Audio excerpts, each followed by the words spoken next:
¿Qué pasaría si mañana volviéramos al patrón oro? Imagina esto, un martes cualquiera, todos los canales de televisión interrumpen su programación. Aparece el presidente del gobierno, a su lado la ministra de Economía. Detrás, una bandera. Y sobre la mesa, algo extraño, un lingote de oro. La rueda de prensa dura menos de 5 minutos, pero cambia el mundo. A partir de mañana, el dinero volverá a estar respaldado por oro. Cada euro, cada dólar, cada libra, cada moneda importante del planeta tendrá que representar una cantidad fija de oro real, no una promesa abstracta, no confianza en un banco central, no números creados en una pantalla. Oro, oro físico, oro guardado en cámaras acorazadas, oro que se puede pesar, tocar, contar y proteger. Durante unos segundos, la noticia suena increíble. La gente piensa, por fin, dinero de verdad. Se acabó imprimir billetes sin límite. Se acabó que los gobiernos gasten lo que quieran. Se acabó la inflación. Se acabó el dinero falso. En redes sociales, millones de personas celebran la noticia. Algunos suben fotos de monedas antiguas. Otros escriben, volvemos al dinero real. Ahora sí que el sistema tendrá disciplina. El oro no se puede imprimir. Y a primera vista, la idea parece preciosa. Un mundo donde el dinero vuelve a estar anclado a algo físico. Un mundo donde los políticos no pueden crear dinero de la nada. Un mundo donde los bancos centrales ya no pueden pulsar un botón y llenar el sistema de liquidez. Pero entonces llega la pregunta importante. Si todo el dinero tiene que estar respaldado por oro, ¿qué pasa cuando la economía necesita más dinero del oro que existe? Y ahí empieza el verdadero problema. Porque el patrón oro suena fuerte, estable y serio, pero también puede convertir la economía en una jaula brillante, pero una jaula. Capítulo 1. El regreso del dinero de verdad. Al principio, el regreso del patrón oro tendría muchísimos defensores, y es fácil entender por qué. Durante años, mucha gente ha sentido que el dinero moderno es demasiado frágil. Billetes que no están respaldados por nada físico, bancos centrales creando dinero, gobiernos endeudándose, inflación comiéndose los ahorros, precios que suben, salarios que no alcanzan. Y una sensación constante de que el dinero pierde valor poco a poco. Así que cuando alguien dice, volvamos al oro, la frase tiene fuerza. Porque el oro parece lo contrario a todo eso. El oro no se imprime. No aparece con un clic. No depende de una promesa política. No se puede fabricar en una oficina. Hay que encontrarlo, extraerlo, transportarlo, guardarlo, protegerlo.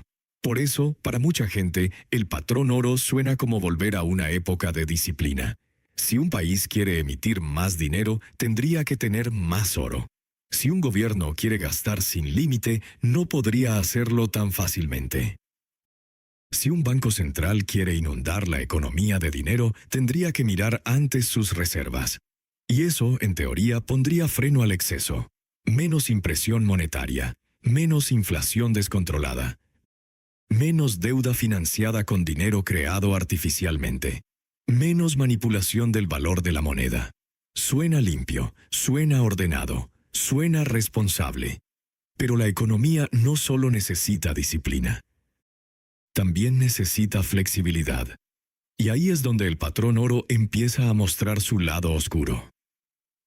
Capítulo 2. El dinero queda atado a una piedra. Aquí está la idea clave. Con el patrón oro, el dinero ya no puede crecer libremente según las necesidades de la economía. Tiene que crecer en función del oro disponible. Y eso cambia completamente el sistema. Imagina una economía que empieza a crecer muy rápido. Más empresas, más trabajadores, más comercios, más inversión, más producción, más transacciones, más gente comprando, vendiendo, ahorrando, prestando y cobrando. En una economía moderna, si la actividad crece, normalmente el sistema financiero necesita más dinero y más crédito para acompañar ese crecimiento. Pero con patrón oro hay una pregunta incómoda. ¿Hay suficiente oro para respaldar todo ese dinero? Si la respuesta es no, el sistema se queda corto. Y cuando el dinero se queda corto, aparece un problema muy serio. La economía puede empezar a ahogarse. No porque falten ideas, no porque falten trabajadores, no porque falten empresas, sino porque falta dinero suficiente para mover todo lo que la economía podría producir. Es como tener una ciudad llena de coches, camiones, autobuses y mercancías, pero con muy pocas carreteras. La actividad quiere moverse. Pero el sistema no la deja. Y cuando el dinero es demasiado escaso, los precios pueden empezar a caer. Esto se llama deflación. Y aunque suena bien porque las cosas son más baratas, puede ser peligrosísima. Porque si todo el mundo espera que los precios bajen mañana, mucha gente deja de comprar hoy. Las empresas venden menos. Los ingresos caen. Los salarios se presionan. Las deudas pesan más. Y la economía empieza a frenarse. Con inflación, el dinero pierde valor. Pero con deflación, el futuro se congela. Y el patrón oro, si no hay suficiente oro para acompañar el crecimiento, puede empujar a una economía hacia esa congelación. Capítulo 3. Las crisis se vuelven más duras. Ahora imagina que llega una crisis bancaria, una recesión, una pandemia, una guerra, un colapso financiero, una caída brutal de la demanda. En el sistema actual, los bancos centrales pueden actuar. Pueden bajar tipos de interés, pueden prestar dinero a los bancos, pueden inyectar liquidez, pueden comprar activos, pueden intentar evitar que el pánico destruya todo el sistema. No siempre lo hacen bien, a veces se pasan, a veces llegan tarde, a veces generan nuevos problemas, pero tienen herramientas. Con patrón oro, muchas de esas herramientas quedan limitadas. Porque si el Banco Central quiere crear más dinero para salvar bancos o estabilizar la economía, necesita respaldo en oro. Y si no tiene suficiente oro, no puede hacerlo sin romper la regla. Entonces aparece el dilema. O respetas el patrón oro y dejas que la economía sufra. O rompes el patrón oro para salvar la economía. Y ese dilema es brutal, porque en una crisis lo que más necesita el sistema es confianza. Pero si la gente empieza a sospechar que el Banco Central no tiene oro suficiente para respaldar todo el dinero que existe, puede empezar el pánico. La gente iría al banco y diría, quiero convertir mi dinero en oro. Uno lo haría. Luego otro. Luego miles. Luego millones. Y entonces descubrirías el problema. Ningún sistema puede aguantar si todo el mundo intenta convertir su dinero en oro al mismo tiempo. Porque el patrón oro funciona mientras la gente confía en que podría convertir su dinero en oro. Pero si todos intentan hacerlo a la vez, la promesa se rompe. Y cuando se rompe, la confianza cae mucho más rápido que cualquier moneda. Capítulo 4. Los países quedan encadenados. Pero el patrón oro no afectaría solo a personas y bancos. También cambiaría la relación entre países. Imagina dos países. Uno vende mucho al exterior y recibe oro. Otro compra mucho al exterior y pierde oro. Bajo un patrón oro estricto, el país que pierde oro tiene un problema. Porque si sus reservas bajan, también se reduce su capacidad para sostener su dinero. Y entonces tiene que reaccionar. Puede subir tipos de interés para atraer oro. Puede recortar gasto. Puede reducir salarios. Puede enfriar su economía. Puede provocar una caída de precios para volverse más competitivo. En otras palabras, si un país pierde oro, muchas veces tiene que apretarse el cinturón. Aunque la gente esté sufriendo, aunque haya paro, aunque las empresas estén cerrando, aunque la economía necesite estímulo, el oro manda, no el empleo, no el crecimiento, no la situación social, el oro. Y esto es una de las partes más duras del patrón oro. Convierte el ajuste económico en algo automático, frío y muchas veces doloroso. Si tu país pierde reservas, tienes que contraerte. Si entra oro, puedes expandirte. La economía queda atada a flujos de metal, y eso puede sonar ordenado desde una tabla. pero desde la vida real puede ser devastador, porque una familia no vive en una tabla. Una empresa no sobrevive con teoría. Un trabajador no paga el alquiler con disciplina monetaria. Si la economía se contrae demasiado, el patrón oro puede convertirse en una máquina de dolor. Una máquina elegante. Una máquina seria. Pero una máquina de dolor. Capítulo 5. El oro también tiene sus propios problemas. Además, hay otra cosa que muchas veces se olvida. El oro no es mágico. El oro también tiene oferta y demanda. También se descubre. También se extrae. También se concentra en unos países más que en otros. También puede generar desequilibrios. Si mañana aparece un enorme yacimiento de oro, la cantidad de oro disponible podría aumentar. Y si aumenta mucho, también podría aumentar la cantidad de dinero respaldado por ese oro. Es decir, incluso con patrón oro, podrían aparecer presiones inflacionarias si el oro disponible crece mucho. Y al revés. Si durante años se encuentra poco oro, pero la economía crece mucho, el dinero puede quedarse demasiado escaso. Entonces aparece deflación. Así que el patrón oro no elimina todos los problemas, solo cambia de qué dependen. En vez de depender de decisiones de bancos centrales y gobiernos, dependes de la cantidad de oro disponible, de dónde está ese oro, de quién lo controla y de cómo se mueve entre países. Y eso plantea una pregunta incómoda. ¿De verdad queremos que el sistema monetario mundial dependa de la extracción de un metal? Porque una cosa es que el oro sea valioso, y otra muy distinta es convertirlo en el ancla de toda la economía. La comida no se produce con oro, las casas no se construyen con oro, los hospitales no funcionan con oro. Las fábricas no producen más porque haya más lingotes en una cámara. El oro puede respaldar confianza, pero no crea productividad por sí mismo. Y una economía rica no es la que tiene más metal guardado, es la que produce más valor real. Capítulo 6. La gran promesa del patrón oro. Aún así, sería injusto decir que el patrón oro no tiene ningún atractivo. Lo tiene, y mucho. Su gran promesa es la disciplina. Un sistema donde el dinero no puede expandirse sin límite, donde los gobiernos no pueden financiar todos sus problemas creando moneda, donde los bancos centrales tienen menos margen para manipular el sistema, donde la gente siente que el dinero está conectado a algo real.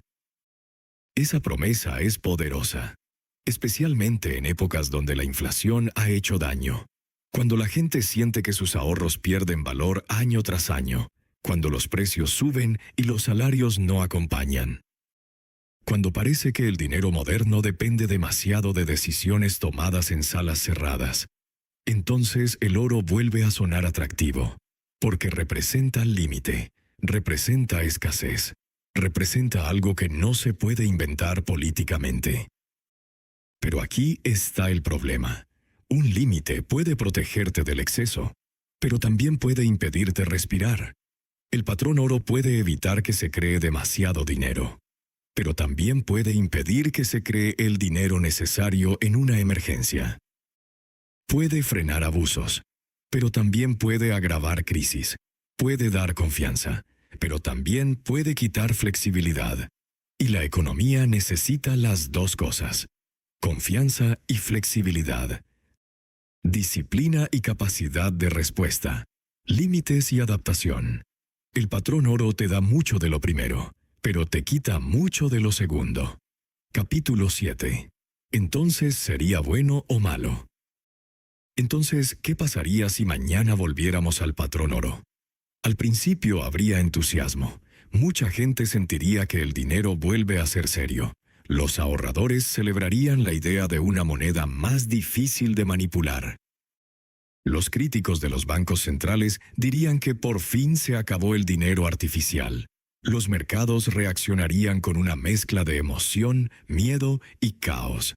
Pero después llegarían las preguntas difíciles. ¿Cuánto oro respalda cada euro? ¿Cuánto oro respalda cada dólar? ¿Qué pasa si no hay suficiente oro para todo el dinero que ya existe? ¿Habría que reducir la cantidad de dinero? ¿Caerían los precios? ¿Subirían los tipos? ¿Qué pasaría con las deudas? ¿Qué pasaría con los bancos? ¿Qué pasaría si la gente exige convertir su dinero en oro? ¿Qué pasaría en la próxima crisis? Y ahí el sueño empezaría a complicarse. Porque volver al patrón oro no sería simplemente hacer que el dinero valga más. Sería rediseñar toda la economía mundial. Sería limitar la política monetaria. Sería cambiar el sistema bancario. Sería afectar al crédito. Sería alterar el comercio internacional. Sería obligar a países enteros a comportarse según sus reservas de oro. Y probablemente sería una transición brutal, no una reforma tranquila, una sacudida histórica. Capítulo 8. La verdadera lección. Aquí está la gran lección. El problema del dinero moderno es que puede crearse demasiado fácilmente, pero el problema del patrón oro es que puede volverse demasiado rígido. Uno puede pecar de exceso, el otro puede pecar de asfixia. El dinero actual depende de la confianza en instituciones. El patrón oro depende de la confianza en una promesa de conversión. En ambos casos, la palabra clave es la misma: confianza. Porque ni un billete moderno ni un lingote de oro alimentan por sí solos a una sociedad. Lo que importa de verdad es lo que hay detrás. Producción, energía, empresas, trabajo, tecnología, instituciones, capacidad de crear valor real. El oro puede limitar el abuso monetario, pero no sustituye a una economía productiva. Puede dar sensación de seguridad, pero no garantiza prosperidad. Puede proteger contra ciertos errores, pero puede crear otros. Por eso, volver al patrón oro no sería volver automáticamente a un mundo más estable. Sería cambiar un tipo de riesgo por otro. Cambiaríamos el miedo a que los bancos centrales creen demasiado dinero, por el miedo a que la economía no tenga suficiente dinero para funcionar. Cambiaríamos flexibilidad por rigidez. Cambiaríamos política monetaria por metal. Cambiaríamos una promesa moderna por una promesa antigua. Y quizá descubriríamos que el verdadero problema nunca fue solo si el dinero estaba respaldado por oro o no. El verdadero problema es si la gente confía en que ese dinero conservará valor. Y si la economía detrás de ese dinero es capaz de producir riqueza real. Capítulo final. El oro, ancla o jaula. Así que no. Volver al patrón oro no sería simplemente volver al dinero de verdad. Sería entrar en un mundo donde cada crisis sería más difícil de gestionar, donde los países estarían atados a sus reservas, donde el crédito podría volverse más escaso, donde la deflación podría ser tan peligrosa como la inflación. Y donde el oro, ese metal brillante que parece representar seguridad, podría convertirse en una jaula para toda la economía. Porque al final, el dinero no vale solo por estar respaldado por algo. Vale porque la sociedad cree que podrá usarlo mañana. Vale porque hay bienes y servicios que comprar. Vale porque hay personas produciendo. Vale porque hay confianza. Y quizá esa sea la gran paradoja del patrón oro. Promete protegernos del abuso de crear dinero sin límite. Pero si lo llevas demasiado lejos, puede impedir que el dinero haga justo lo que necesita hacer: mover la economía. El oro puede ser un ancla. Y a veces un ancla da estabilidad. Pero si el barco necesita avanzar, un ancla también puede hundirte. Y ahora dime, ¿qué pasaría si, quieres ver? Si desaparecieran los bancos, si nadie pudiera endeudarse, si todos los países dejaran de comerciar, si el dinero caducase cada mes. Porque en cuanto cambias una sola regla del sistema económico, todo empieza a revelar cómo funciona de verdad.